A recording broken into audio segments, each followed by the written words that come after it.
बिस्मिल्लाहिर्रहमानिर्रहीम, अस्सलाम वालेकुम। लाखों करोड़ों दुरूदो सलाम मोहम्मद मुस्तफ़ा सल्लल्लाहु अलैहि वसल्लम और आले मोहम्मद पर।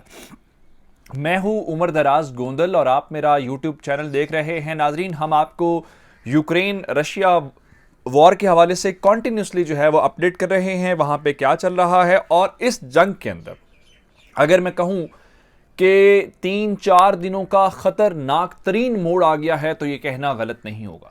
जब भी किसी जंग के अंदर एटमी हथियारों की मूवमेंट शुरू हो जाए या एटमी हथियारों की बात शुरू हो जाए या एटमी हथियारों की धमकियां शुरू हो जाएं, तो इसका मतलब ये होता है कि अब तबाही के अलावा और कुछ नहीं है। तो अब हमारे पास खबर यह है कि एटमी हथियारों के मुतालिक आज एक बड़े रेफरेंडम का इनेकाद हो रहा है और उसमें पुतिन का बराह रास्त हाथ शामिल है। आया ये सिर्फ डराने धमकाने के लिए है या वाकईतन एटमी हथियार पहुंचने वाले हैं, ये सबसे बड़ी बात है। और फिर आलमी तवानाई एजेंसी का जो इजलास है, मैं उस हवाले से भी आपको बताऊंगा। ये हमारी टॉप स्टोरी है। दूसरे नंबर के ऊपर चल के जिस तरह से टर्किश ड्रोन्स ने खेल पलटा है, उसी तरीके से जो एंटी टैंक ग्रेनेड लॉन्चर्स हैं वो भी तबाही मचा सकते हैं। तो जर्मनी ने अब यूक्रेन को एंटी टैंक ग्रेनेड लॉन्चर्स देने का फैसला किया और स्टिंगर मिसाइल्स देने का फैसला किया है जो बाजी पलट सकते हैं। उसके अलावा एक और जो अहम बात है, यूक्रेन ने ये कहा है कि यूएन सिक्योरिटी काउंसिल के अंदर रशिया से वोटिंग का हक वापस लिया जाए। उन्होंने इंटरनेशनल कोर्ट ऑफ जस्टिस से भी राब्ता किया है और फिर यूरोपीय यूनियन की जो फॉरेन पॉलिसी चीफ हैं, उन्होंने कहा है कि हमें इनके वेपन्स का और फ्यूल का खर्चा उठाना चाहिए। लेकिन एक और जो बहुत बड़ी डेवलपमेंट है, आपको अंदाजा है कि जो ब्लैक सी है वो इस जंग के हवाले से कितना अहम किरदार अदा करता है। तो उर्दगान ने बिल आखिर पुतिन की दुखती हुई रग पकड़ ली है। अब इस जंग का जो फैसला है शायद वो वाया उर्दगान हो जाए। और उर्दगान जो है वो इस वक्त क्या कर रहे हैं, किस मुल्क के साथ खड़े हैं, आप बहुत अच्छी तरह से वाकिफ हैं, इस हवाले से बात करेंगे। लेकिन अगर आपने अभी तक चैनल सब्सक्राइब नहीं किया और आप चाहते हैं कि आपको मुस्तनद और बरवक्त खबरें मिलती रहें, तो हमारा चैनल सब्सक्राइब कर लीजिए, बेल आइकन के ऊपर क्लिक कर लीजिए ताकि हमारी आइंदा आने वाली वीडियोस बर वक्त आप तक पहुंच रहे। मैं सबसे पहले आपको बताना ये चाहता हूं कि इस वक्त बुनियादी तौर पे जो यूक्रेन है उसको असलहा चाहिए। और अभी तक की जो बात है, और आज जो प्रेसिडेंट हैं पुतिन रशिया के, उन्होंने कौम से खिताब भी किया है। इससे आप अंदाज़ा ये लगा सकते हैं कि जो डेवलपमेंट्स वो चाहते थे, जिस स्पीड के साथ चाहते थे, हालांकि उनकी आज मिनिस्टर ऑफ डिफेंस ने कहा है कि 975 जो मिलिट्री टारगेट्स हैं हमने उनको डिस्ट्रॉय कर दिया है यूक्रेन के अंदर, लेकिन उसके बावजूद जितनी जल्दी वो इस सारी जंग को लपेटना चाहते थे या कीव के ऊपर या बाकी जगहों के ऊपर वो हमला करना चाहते थे, खार्किव के मुतालिक मैंने आपको बताया वहां पे फौजी बिल्कुल दाखिल हो चुके हैं और हमने बख्तरबंद गाड़ियों को जलते हुए देखा है, जिसका मतलब यह है कि अब स्ट्रीट्स के अंदर वॉर हो रही है। तो अब वो उतनी जल्दी हो नहीं पाया, जिसके बाद आज स्पेशल फोर्सेस डे रशिया के अंदर मनाया जा रहा है और रशियन प्रेसिडेंट व्लादिमीर पुतिन ने खिताब किया है और अपनी स्पेशल फोर्सेस का शुक्रिया भी अदा किया है। साथ में उनकी तारीफ भी की है कि आप बड़ी बहादुरी के साथ अपनी ड्यूटी पूरी कर रहे हैं और अपने जो खिताब का इख्तिताम है वो बड़ी दिलचस्प लाइन्स के साथ किया है। मैं दुआ गो हूं कि आप और आपके चाहने वाले कामयाब हूं। मैं आपके लिए नेक ख्वाहिशात का इजहार करता हूं। ये ओवरऑल सिनेरियो है जो डेवलप हो रहा है, यानी रशियंस फ्रस्ट्रेशन बढ़ रही है। फ्रस्ट्रेशन क्यों बढ़ रही है? वो चाहते ये थे कि शायद हम जल्दी जल्दी इसको कब्जा कर लेंगे और यूरोपीय यूनियन और नेटो वो तो बिल्कुल साइड पे हैं और इब्तिदा में हमें भी ये लगा, लेकिन उनके वेपन्स आना शुरू हो गए हैं, उनकी इमदाद आना शुरू हो गई है, रशिया के ऊपर सैंक्शंस असर दिखाना शुरू हो गई हैं, जिसके बाद थोड़ा सा खेल, ये नहीं कह सकते कि बिल्कुल बाजी पलट गई है, लेकिन खेल दिलचस्प हो गया। अब ऐसे में हुआ क्या है कि एटमी हथियारों की बातें होने लगी हैं। आपको अंदाजा है बेलारूस का, वहां पे जो बेलारूस के अंदर इनकी फोर्सेस हैं वो पहले से 30,000 से ज्यादा फौजें हैं। आज ही यूक्रेन ने कहा था कि हमारी एयरफोर्स ने वहां पे जो एक मिसाइल हमला है जो वहां से हुआ, हम उसको नाकाम बना चुके हैं। फिर इनका डेलीगेशन वहां पे पहुंचा, उन्होंने कहा हम यहां पे मुज़ाकरात नहीं करेंगे, उस सरजमीन से हमारे खिलाफ हमले हो रहे हैं। फिर जो बेलारूस के सदर हैं उन्होंने ये कहा कि जनाब हम आपके ऊपर हमला कर देंगे, हमारी फौज आ जाएगी, आप हमें हरास कर रहे हैं। लेकिन इन सब बातों से आगे बढ़ के जो डेवलपमेंट है वो बहुत खतरनाक है और वो डेवलपमेंट ये है कि अब एटमी हथियारों की, जौहरी हथियारों की बात होने लगी है। कैसे? अब रशियंस के पास अपनी सरजमीन के ऊपर तो वो हथियार मौजूद हैं, जहां जहां पे भी उनकी न्यूक्लियर साइट्स हैं, लेकिन वो अपने मुल्क से बाहर ले जाके एक और मुल्क में नस्ब करके उसको यूक्रेन को डराना चाहते हैं या यूरोप को डराना चाहते हैं, क्योंकि ये वो चीज़ है जिससे यूरोप बहुत डरता है। तो इसलिए उन्होंने ये फैसला किया है आज 27 फरवरी को, जब जंग चल रही है, इतनी बड़ी हैपनिंग हो रही है।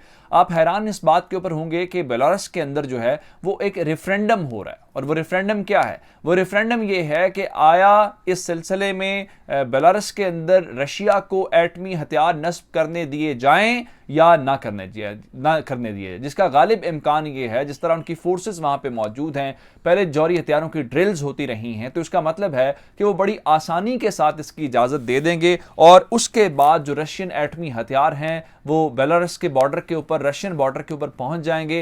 इब्तदाई तौर पे हम ये नहीं कह रहे कि वो एटमी हमला करने जा रहे हैं, क्योंकि ये बात गलत होगी अगर हम ये बात करेंगे, लेकिन ये जरूर है कि एटमी हथियार पहुंचना शुरू हो गए हैं, जो किस बात का इंडिकेटर है? एटमी हथियार आप क्यों लेके आए हैं? क्या सिर्फ डराना चाहते हैं? क्या धमकाना चाहते हैं? अब ये खतरनाक कितनी पेशरफ्त कितनी खतरनाक है, आप इस बात से अंदाजा लगा लें कि उसके फौरन बाद जो एटमी तवानाई एजेंसी है उसने फौरी तौर पे अपना एक हंगामी इजलास बुला लिया है, क्योंकि ये एटमी तवानाई एजेंसी ही है जो इन एटमी हथियारों के मामलात को देखती है।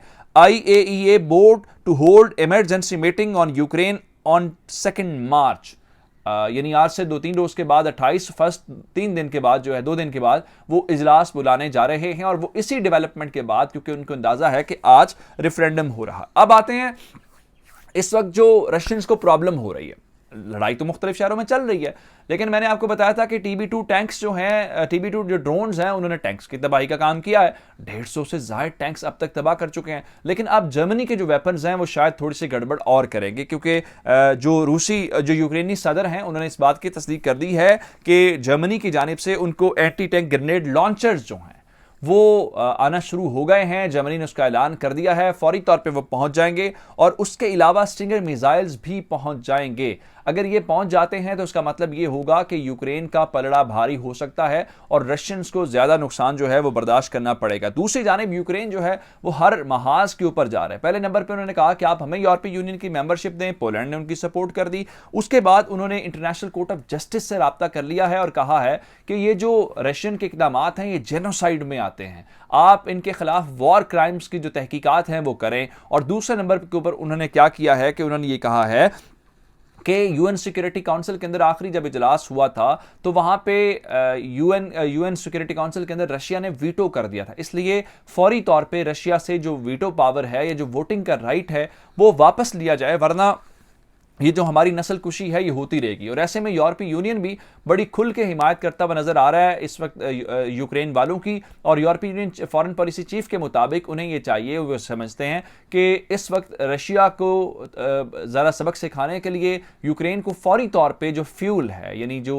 उनको ईंधन की फराहमी है उनकी गाड़ियों के लिए, उनकी फौज के लिए, और जो वेपन्स है उसकी फंडिंग मुकम्मल तौर पर उनके ख्याल में इस वक्त यूरोपीय यूनियन को उठाना चाहिए। अब ये वो बात तो बहुत पहले से कर रहे हैं, अगर आप इतने सीरियस थे तो आपको पहले से अंदाजा था, आपने इतनी देर क्यों कर दी? जब वो हमला कर रहे हैं तो उसके बाद आपको ख्याल आया। लेकिन चलिए, अगर होता है तो इससे अच्छा खासा फर्क पड़ेगा, क्योंकि उनकी जो इकोनॉमी है, क्योंकि रशिया तो खुद सारा कर रहा है, लेकिन अगर यही खर्चा उनका यूरोपीय यूनियन उठाता है तो वो अच्छे तरीके से मुकाबला कर सकते हैं। अब आते हैं इस बात के ऊपर जो तैयब उर्दगान ने काम किया। तैयब उर्दगान ने पिछले 24 से 48 घंटों में बहुत ज्यादा सूरत हाल को बदला। शुरू में उन्होंने कहा था ना हम उर्दगान ने कहा था कि ना हम यूक्रेन के साथ और ना ही रशिया के साथ ताल्लुकात तोड़ सकते हैं, दोनों हमारे लिए इंपॉर्टेंट है। लेकिन बाद में उन्होंने क्या किया, उनके वजीर खारजा ने रूसी वजीर खारजा से कहा कि आप डीएस्केलेशन करें। यहाँ पे यूक्रेनी सदर का और रशियन प्रेसिडेंट का जो टर्किश प्रेसिडेंट है उनका राब्ता हो गया। यूक्रेनी प्रेसिडेंट ने कहा आप जो हमारे से सपोर्ट कर रहे हैं हम आपका ये कभी भी एहसान नहीं भूलेंगे, हम आपको हमेशा याद रखेंगे। फिर उन्होंने मुतालबा ये कर दिया कि आप ये करें कि ब्लैक सी में इनकी एंट्री बंद कर दें। अब लफ्ज़ अभी तक इन्वेजन का इस्तेमाल होता रहा है, इन्वेड किया है जी रशिया ने, लेकिन आज पहली बार टर्की ने इन्वेजन से वॉर के ऊपर चला गया है। Turkey call Russia's assault a war, उन्होंने उस हमले को वॉर यानी जंग कह दिया है। अब जंग कहने से क्या फर्क पड़ता है, ये इंपॉर्टेंट सवाल है, तो वो मैं आपको बता देता हूं। अब इनके पास ये जो बॉस्फोरस और ये डार्डेनल्स जो हैं, जो मेडिटेरियन सी और ब्लैक सी की एंट्रेंस है, ये छोटे छोटे रास्ते हैं जिसकी एक्सेस जो है वो टर्की के पास है। अगर वॉर हो, खतरा हो कोई ऐसा, तो टर्की को यह इख्तियार हासिल है कि वहां पे वो एंट्री बंद कर सकता है। पहले मरहले के अंदर उन्होंने इसको वॉर डिक्लेयर कर दिया। अगर वॉर डिक्लेयर कर दिया तो वो यूक्रेन के मुतालबे के ऊपर वो मेडिटेरेनियन सी और जो ब्लैक सी है उसके अंदर रशियंस की एंट्री बंद कर सकते हैं। अगर उन्होंने एंट्री बंद कर दी तो समझे फिर खेल तमाम हो गई। ये है वो खतरनाक डेवलपमेंट जो रशियंस को अब फेस करनी पड़ेगी, जो टर्की वालों ने आज जो उनके साथ मूव की है। मजीद अपडेट्स आएंगी तो आपकी खिदमत में लेके हाजिर होंगे। मुझे उमर दराज गोंदल को फेसबुक, ट्विटर, इंस्टाग्राम के ऊपर फॉलो कर सकते हैं। मेरा यूट्यूब चैनल सब्सक्राइब करिएगा। आपकी इस बातों का बहुत शुक्रिया। खुदा हाफिज।